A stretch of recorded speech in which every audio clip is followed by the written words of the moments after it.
Soal nomor 3, sebuah muatan titik dengan muatan min 2,5 mikrokulom berada di titik asal bidang XY atau di titik 0 sistem koordinat kartesius 2 dimensi. Kemudian ada partikel kedua dengan muatan 6 mikrokulom berada di posisi 1 meter, 0,5 meter. Sebuah partikel ketiga dengan muatan min 1 mikrokulom berada di posisi XY. Tentukan X dan Y agar muatan ketiga berada dalam kesetimbangan. Untuk memudahkan analisa, kita buat ilustrasi. Ini sistem koordinat kartesius 2 dimensi, sumbu Y dan sumbu X. Ini X, ini Y.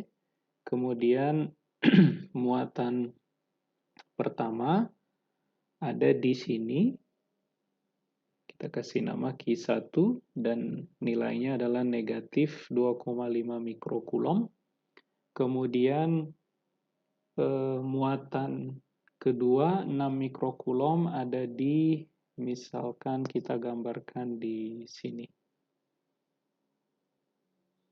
Nah, ini adalah Q2. Q2 adalah 6 mikrokulom. Kemudian bila kita gambarkan garis yang menghubungkan kedua muatan ini, maka kita peroleh garis berikut. Nah, muatan ketiga ingin kita taruh di satu tempat di sistem koordinat ini agar muatan ketiga berada dalam kesetimbangan. Nah, karena muatan kedua positif, muatan pertama negatif, maka supaya kita bisa membuat muatan ketiga berada dalam kesetimbangan, itu artinya total gaya yang bekerja pada muatan ketiga dan dia diakibatkan oleh gaya yang bekerja di muatan ketiga akibat muatan satu ditambah dengan gaya yang bekerja di muatan ketiga akibat muatan dua. Dan ini mesti sama dengan 0, supaya muatan ketiga berada dalam kesetimbangan. Nah, berikutnya, karena muatan ketiga adalah muatan negatif, jadi diketahui Q3 itu adalah negatif 1 mikrokulom, maka muatan ketiga ini kira-kira harus kita taruh di mana supaya total gaya yang bekerja di muatan tersebut adalah 0. Nah, maka kalau kita perhatikan, bila misalkan muatan ketiga kita taruh di sini, di satu titik antara Q1 dan Q2, tapi di sepanjang garis yang ini, maka dia akan kena gaya Coulomb oleh muatan Q1 ke arah sana, karena sama-sama negatif, jadi mereka akan tolak-menolak. Tapi oleh muatan kedua, dia akan ditarik ke arah sini. Nah, jadi bila posisi muatan ketiga kita letakkan di garis yang menghubungkan Q1 dan Q2, maka muatan ketiga ini tidak mungkin berada dalam kesetimbangan. Nah, maka kalau begitu, kita coba bagaimana bila kita perpanjang garis yang menghubungkan Q1 dan Q2. Kita perpanjang seperti ini.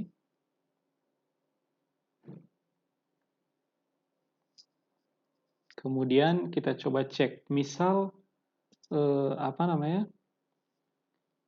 muatan ketiga itu kita taruh di sini misal. Kalau kita taruh di sini, yang ini, misalkan ini kita kasih nama posisi 1, kemudian ini posisi 2. Kita coba analisa. Nah, di posisi 2, kalau kita letakkan Q3 di posisi 2, maka dia akan kena gaya oleh muatan Q2, arahnya ke sini. Karena mereka berlawanan tanda, jadi akan tarik-menarik. Tapi oleh Q1, dia akan didorong ke arah sini. Nah, sehingga gaya yang dialami oleh Q1 oleh Q3 akibat Q1 maupun Q2 itu berlawanan arah, sehingga ada kemungkinan di posisi 2 ini muatan ketiga bisa memiliki resultan yang 0. Tapi bagaimana dengan posisi 3 misalkan di sini? Posisi 3. Di posisi 3 kalau kita perhatikan bila Q3 kita letakkan di posisi 3, maka dia akan ditarik ke arah sini oleh Q2, tapi akan didorong ke arah sini oleh Q1. Nah, di sini juga arah gaya-gaya yang dialami oleh Q3 itu berlawanan arah, tapi karena Q2 besar muatannya lebih dari besar muatan Q1, sementara posisi 3 pasti lebih dekat ke Q2, maka besar gaya oleh Q2 itu pasti lebih dari besar gaya oleh Q1. Jadi di posisi 3 tidak mungkin resultan gayanya akan 0 walaupun gaya oleh muatan 1 dan muatan 2 itu berlawanan arah. Jadi kandidat yang oke adalah di posisi 2.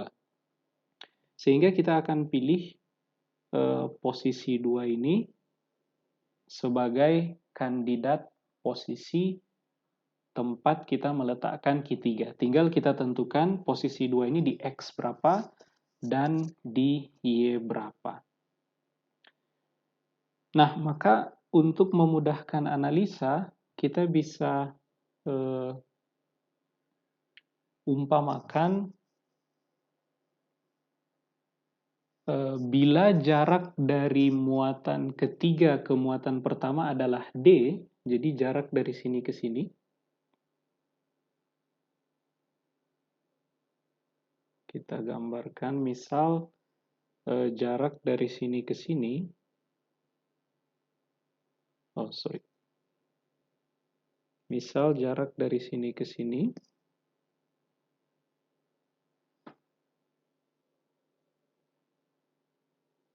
adalah D, maka agar gaya pada muatan ketiga sama dengan 0, kita coba hitung dulu gaya oleh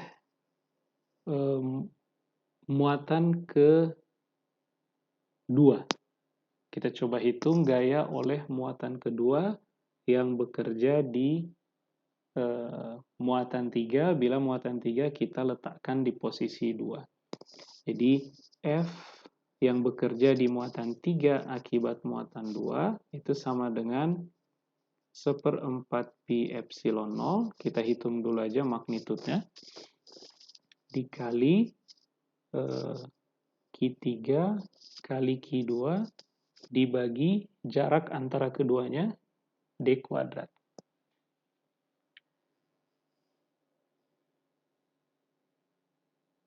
Nah,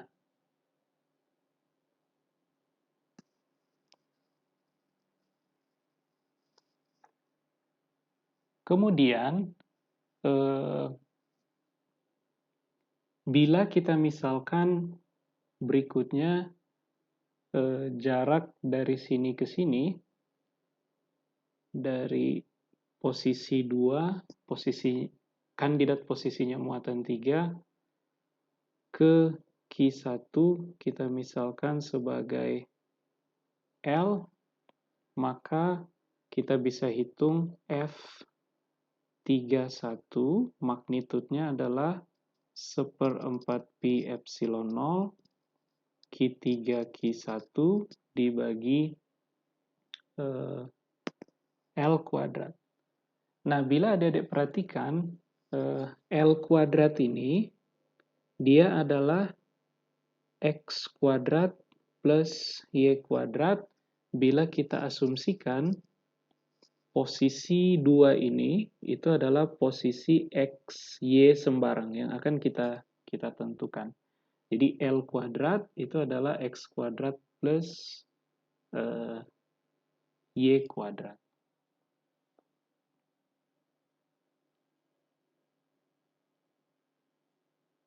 Nah, berikutnya kita tinggal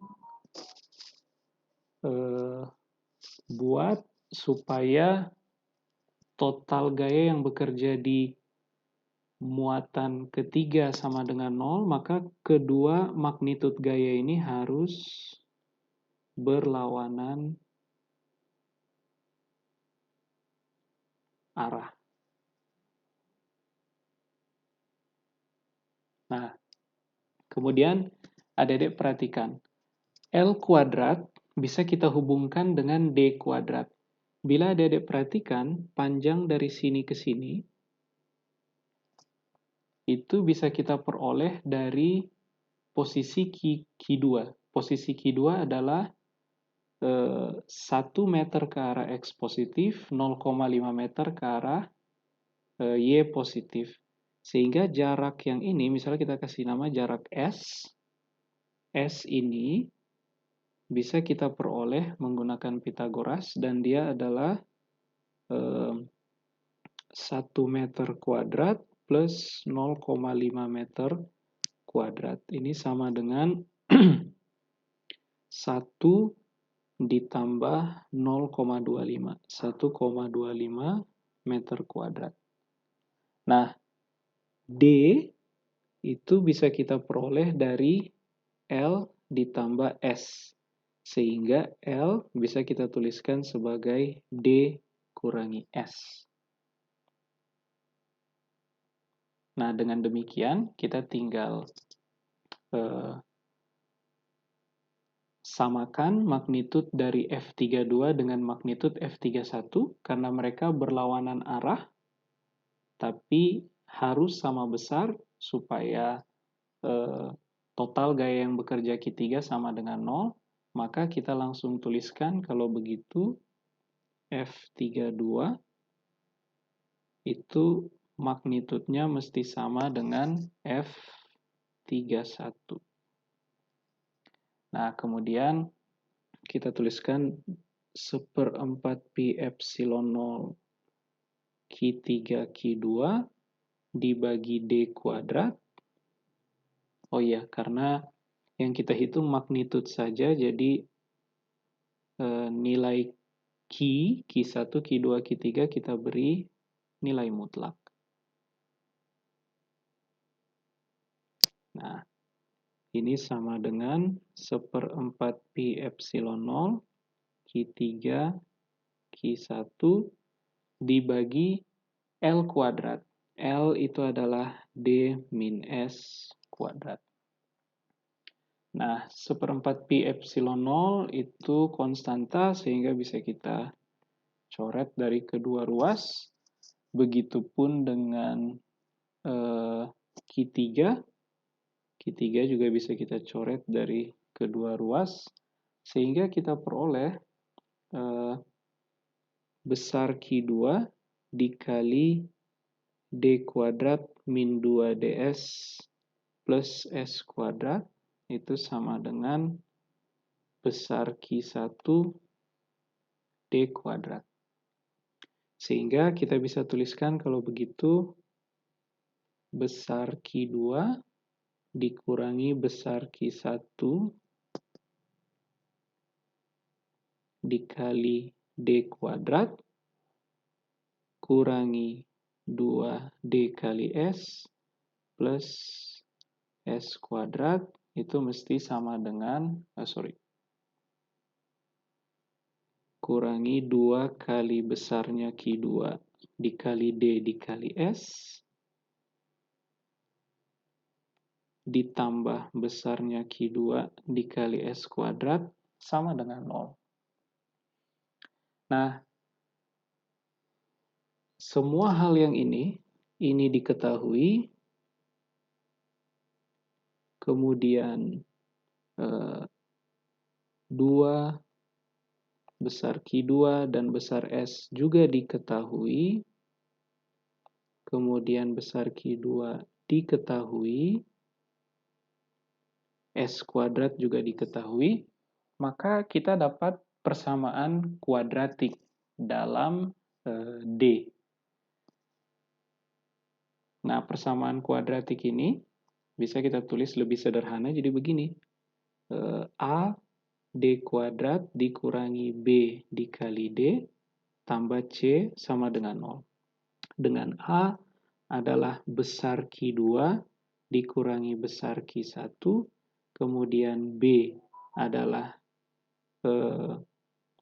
atau ini saya pakai plus, sehingga B sama dengan negatif 2S dikali besarnya Q2, kemudian C adalah besarnya Q2 dikali S kuadrat.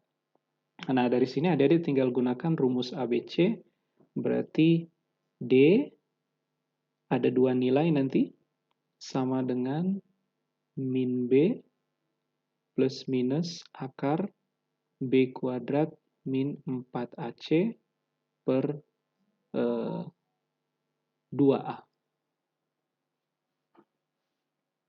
Nah, dari sini kalau adik-adik coba hitung, A ini akan sama dengan besar Q2 kurangi besar Q1. Berarti 6 kurangi 2,5. 6 kurangi 2,5 itu 3,5. Ini berarti 3,5 kali 10 pangkat min 6, karena satuannya kita ubah dari mikrokulom ke kulom. Kemudian min 2S dikali besarnya Q2. Q2 itu 6, kemudian S akar 1,25.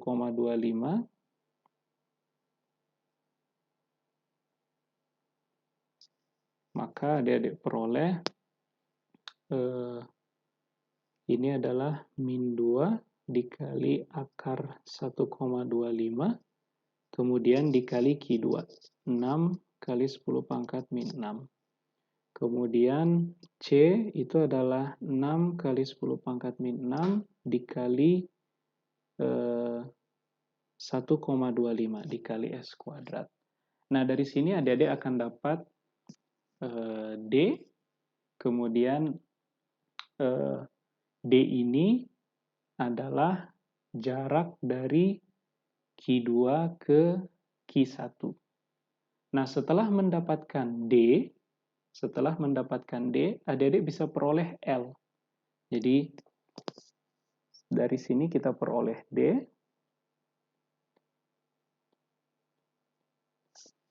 Kemudian, hitung L melalui hubungan D min S. Oke? Dengan S itu adalah akar 1,25. Nah, setelah itu, kalau adik-adik ingat kembali ilustrasi yang ini, maka L itu adalah jarak dari Q1 ke posisi 2, tempat kita meletakkan Q3. Dengan kata lain, kalau kita gambarkan kayak begini, ini sumbu X tadi, ini sumbu Y, ini posisi dari Q1, kemudian ini posisi dari Q3. Kalau panjang ini adalah L, maka adik-adik bisa peroleh Q3 ada di X berapa, dan ada di Y berapa. Gitu kira-kira. Nah, bagaimana menentukan X dan Y ini? Bagaimana menentukan X yang ini dengan Y yang ini? Nah, kita butuh informasi sudut yang ini, theta. Theta bisa kita dapat dari mana? Theta itu adalah sudut yang ini.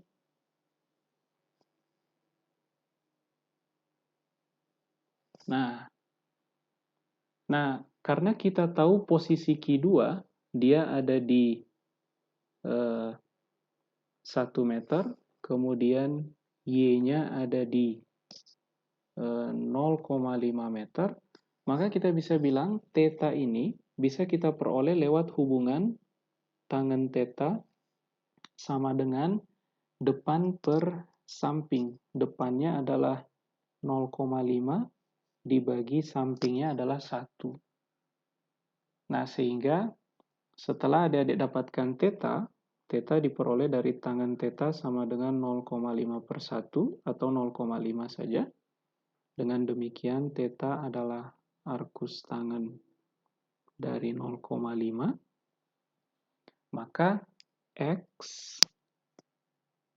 itu adik-adik peroleh dia sebagai L dikali cos theta. Tapi jangan lupa karena X ini ada di sebelah kiri titik 0, jadi X ini mesti dikasih negatif.